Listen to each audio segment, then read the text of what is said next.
Estamos con Ana María Salazar, sin duda una de las principales expertas en la relación bilateral México-Estados Unidos, particularmente en el área de seguridad. Y sobre este asunto hay recientemente una decisión de la Corte Suprema de Estados Unidos por medio de la cual libera de restricciones la compraventa de armas en la Unión Americana. Yo quisiera que nos explicaras cuál es la dimensión de esta medida que preocupa mucho. Mira, no es tanto que libera la compra y venta de armas, pero sí tiene algunos aspectos muy preocupantes de la decisión. Déjame y te explico de qué se trata esta decisión. Un hombre en Chicago decidió demandar a la ciudad de Chicago porque hay una ley que decía que él no podía tener en su casa un arma para defensa personal. Eso es lo que dice la ley, una ley muy similar que había en la ciudad de Washington que decía exactamente lo mismo y la Suprema Corte lo encontró inconstitucional.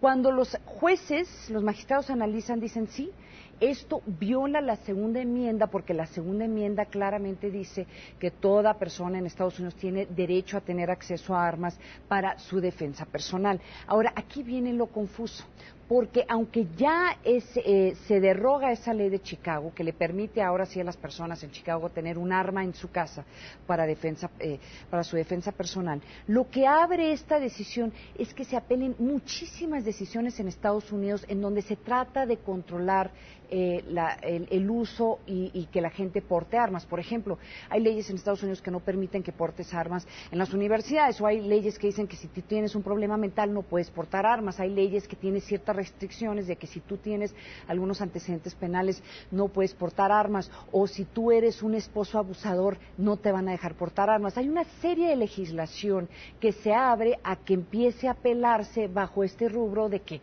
bajo la segunda enmienda se pueda tener acceso a armas para defensa personal. Yo creo que desde la perspectiva de México lo que nos tiene que preocupar es en términos políticos qué es lo que significa eso, y a mí lo que me preocupa es que como de nuevo el gobierno mexicano, y con muy buena razón, está exigiendo que se ponga una prohibición a armas de alto calibre como la que existía antes, pues a lo mejor se podrían amarrar algunos jueces, por lo menos niveles medios, a decir pues que ese tipo de legislación se podría considerarse inconstitucional, porque pues por ahí le estás prohibiendo a algún loco que tenga el derecho a defenderse.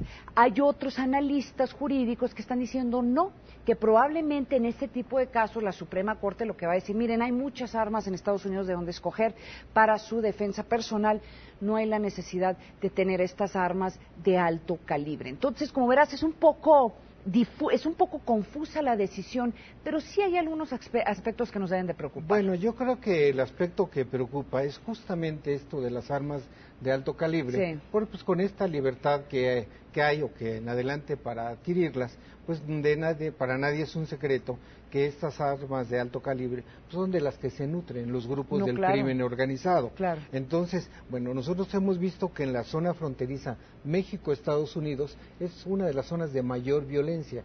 Lo previsible es que ante esta tanta libertad, ante tanto tráfico de armas de alto calibre que hay actualmente, pues aumente esta situación. Mire, yo coincido contigo en el aspecto de que va a ser muy difícil ante esta decisión que se traten de imponer a corto plazo, por razones políticas, legislación que controle, por ejemplo, qué tantas armas puedes comprar al mes. Ya ves que hay en ciertas partes de Estados Unidos que solamente puedes comprar una arma al mes. O tratar de imponer cierta restricción de venta de armas en algunos de los estados fronterizos. Yo creo que esta decisión es un campanazo para el gobierno de México, que aunque deben de seguir insistiendo en la corresponsabilidad de lo que representa este flujo de armas de Estados Unidos a México en términos de la violencia que se está viviendo en el país, también hay que reconocer que políticamente y jurídicamente en Estados Unidos va a ser un poco difícil cambiar esa dinámica. Yo creo que donde se puede presionar a Estados Unidos es que controlen mejor el flujo de armas de Estados Unidos a México, pues ya sea con retenes o que por lo menos impongan y respeten una ley que ya hay en Estados Unidos donde no se permite el tráfico de armas fuera de Estados Unidos.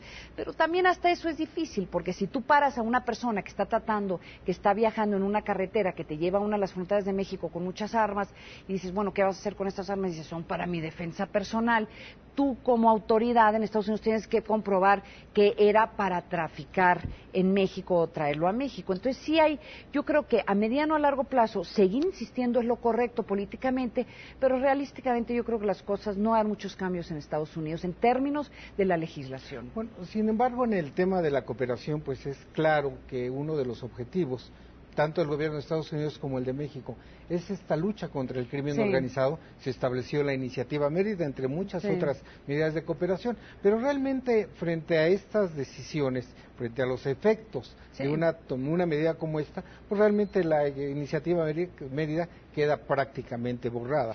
Entonces se podría insistir en la necesidad de ser realistas en esta materia, y tanto el gobierno de México, pero particularmente el de Estados Unidos, pues pasar del discurso a los hechos y presionar con sus recursos legales y de otro tipo para que este libre flujo de armas que se convierte en contrabando, que alimenta a las bandas del crimen organizado, pues se frene, porque va en contra de los dos países. Yo estoy de acuerdo. Lo que no creo que vaya a pasar esto es a corto plazo.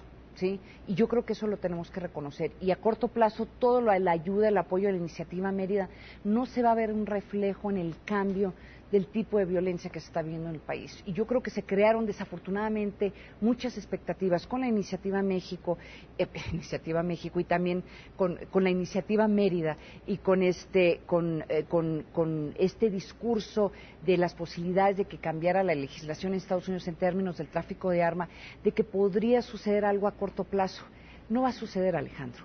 Entonces, entendiendo eso, entonces ambos países deben de seguir empujando y pensando a largo plazo, pero la gran interrogante es qué se va a hacer a corto plazo, no solamente en México, pero también en Estados Unidos. Pues muy bien, Ana María, pues te agradezco mucho tus ilustrativas explicaciones, creo que son de gran utilidad para nuestro público. No, gracias, Alejandro, me encantó acompañarte. Muchas gracias.